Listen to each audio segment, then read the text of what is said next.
battle, combat, fisticuffs, whatever you want to call it.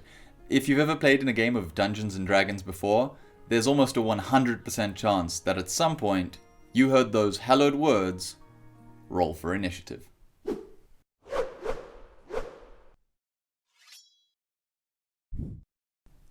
In pretty much any campaign that you'll play in, you'll probably find that combat is one of, if not the primary form of conflict resolution.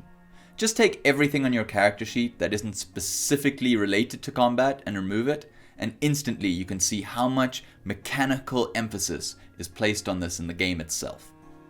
But can we switch up our combat encounters or maybe even improve them with a little video game know-how? Well, let's be perfectly honest, we probably wouldn't be making a video on the subject if we didn't think we had something to say about it. So, here we go. Combat is a huge topic. We could probably devote this entire series to it without worrying about running out of content anytime soon. So, today, we're just going to dive into a couple of aspects that I think could be adapted or changed slightly to make for a more engaging combat experience in your D&D games. And as per usual, we're going to look at a few video games that help us illustrate these points. So, what are we speaking about specifically? Well, I kind of want to break it up into three parts: information, anticipation, and repetition. But before we dive straight in, let's illustrate the problem first. I was once running an encounter for my party. They were up against some big boss, a undead black dragon or the like.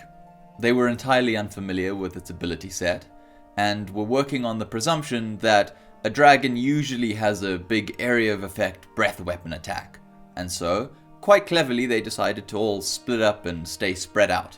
Unfortunately, that's not how this worked at all. It actually had a lightning breath attack that went in a long straight line instead of a big area in front of it, and well, I'm sure you can figure out what happened next. So, 2 of my players are now unconscious because of a mistake they didn't know they were making, because of an ability that they could not have anticipated. Son of a bitch! And on that note, let's actually look to video games to see if they've had this problem before, which they have, and if they've found any clever ways to solve this problem, which they have as well. So let's talk about The Witcher.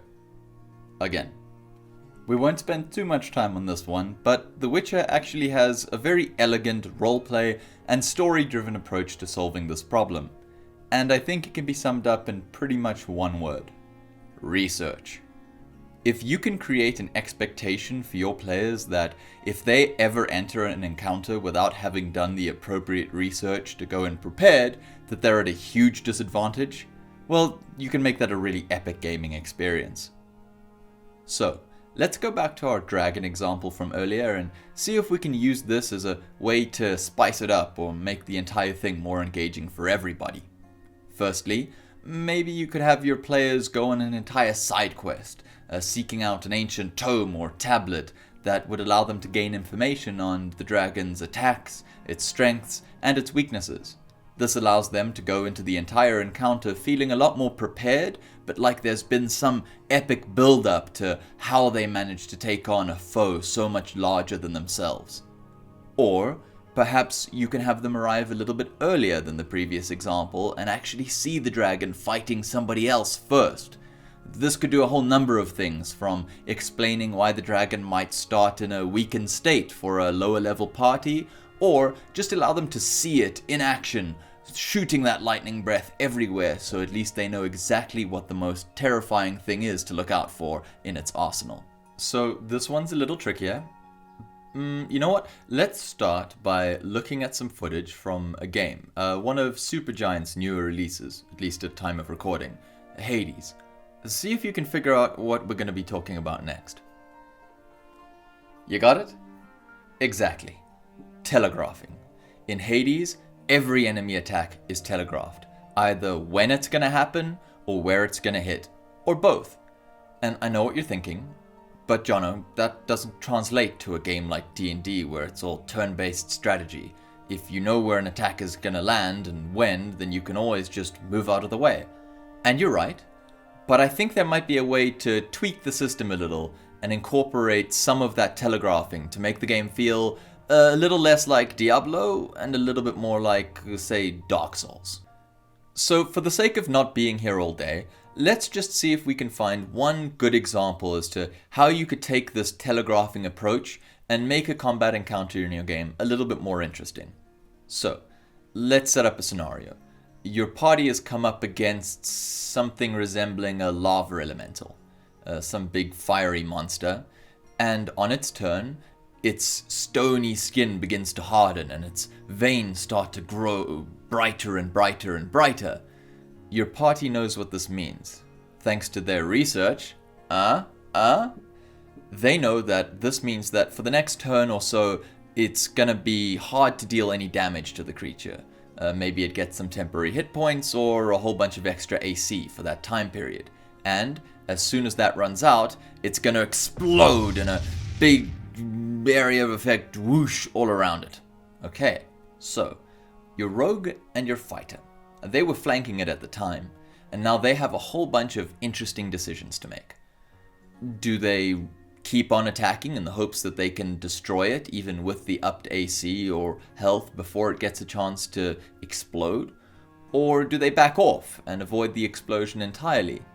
This might be very obvious for the rogue since they can disengage and run away very easily, but for the fighter it might be a little bit more complicated and nuanced. They might be able to tank the blast, and it might be worth their while to just keep attacking the creature in those rounds. Or maybe they don't want to incur an opportunity attack by stepping away from it to avoid the blast. Kind of a better or worse scenario. Either way, it's filled with interesting decisions and choices for the players to make. So, for comparison's sake, let's look at what that scenario would have looked like if you were just doing it in a standard D&D-esque scenario.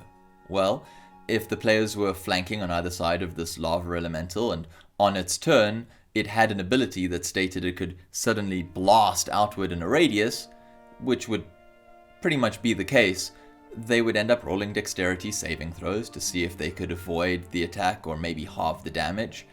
And that would really be it. It just comes down to a dice roll, and this does keep the action moving and it keeps combat feeling fresh, but I like the idea of giving players as much leeway to make interesting decisions as I possibly can, and telegraphing is one of the ways to do that. So unfortunately, the first method that we've mentioned does require quite a bit of extra work on the part of the GM to pull off, and the second method that we mentioned requires quite a lot of homebrew. And I know that there are some GMs who are much more comfortable adding homebrew elements to their campaigns than others. And so, what if there was a third option? What if there was something else we could do that not only requires no homebrewing whatsoever, but also actually actively lessens the amount of work a GM has to do in preparation for their encounters? Well, once again, I probably wouldn't be bringing this up if I didn't think that I had such a method, so let's get right into it.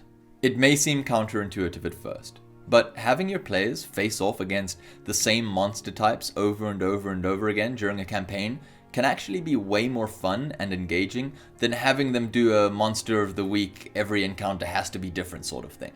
How? Well, let's look to perhaps one of the most famous, or infamous depending on who you ask, games ever created. Doom. With only 7 monsters in its original release, id's 1993 classic, Doom, somehow has managed to continue to captivate audiences all around the world to this day. So how do they achieve this? Well, Mark Brown over at Game Maker's Toolkit has already done a fantastic video dissecting all the little game mechanics that go into this perfect harmony of gore and destruction, and so we're not going to go into all that detail here. We highly recommend you check out his video though. We're instead going to just summarize it for you so that we can, continue talking D&D. Simply put, in Doom, every single enemy type is given a very distinct attack and defense style, as well as an entirely distinct behavior pattern, which allows you, in different environments, to create an almost infinite number of combinations of all of those elements to make every single battle feel like a puzzle you have to work out based on your knowledge of how every single enemy type works. For example, Some enemies are very easy to kill but are high priority for you to take down because their attacks will automatically hit you from a distance and turn you into Swiss cheese, while others rely on getting up close, encouraging you to avoid them and run around them, and others might shoot slow-moving projectiles, forcing you to dodge and weave through the battlefield while saving them for last since, well, you can dodge their attacks.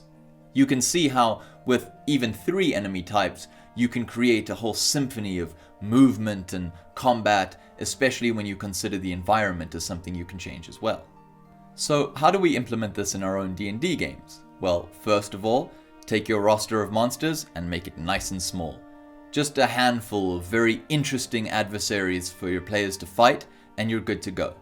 Make sure that each one type plays off the other's strengths and weaknesses, and that each presents the players with a unique challenge, especially when you consider having them arrive in each combat encounter in different numbers and different orientations. For a basic example, let's start with the classic wizard in the back, tanks in the front, so that your players understand that while the big brutes in the front are a low priority target, they will be doing everything they can to stop the players from getting to what are known as the glass cannons at the back, who will deal them the most damage, but who are easiest to take down if the players can get close. Add in things like enemies who have the ability to fly, enemies that are ranged versus melee, enemies that require themselves to move a lot in a combat encounter, and you can see how just a few unique traits can allow a very minor roster of enemies to become an infinitely interesting group to fight. And it only works if your players have fought them enough to understand intuitively how they need to tackle any scenario you throw at them based on all of the encounters that they've had before.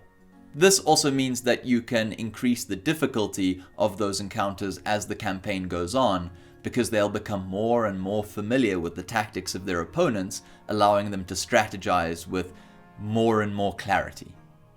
If you're running a campaign where this makes sense thematically, be it because the players are in a world at war or because they have a recurring villain who uses the same type of henchman, all the better.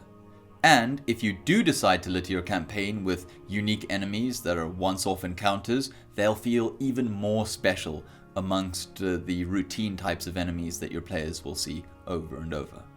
These techniques are not gospel. You're welcome to take one of them or 2 of them or all 3 of them and mix them up in your game however you choose, or not. It's just that it's important to understand that combat, especially in a game like D&D, is made of 1,000 different factors, and by studying all the ways the other games have done it over the years, you're bound to find a million ways to make your combat stand out in a campaign of your design.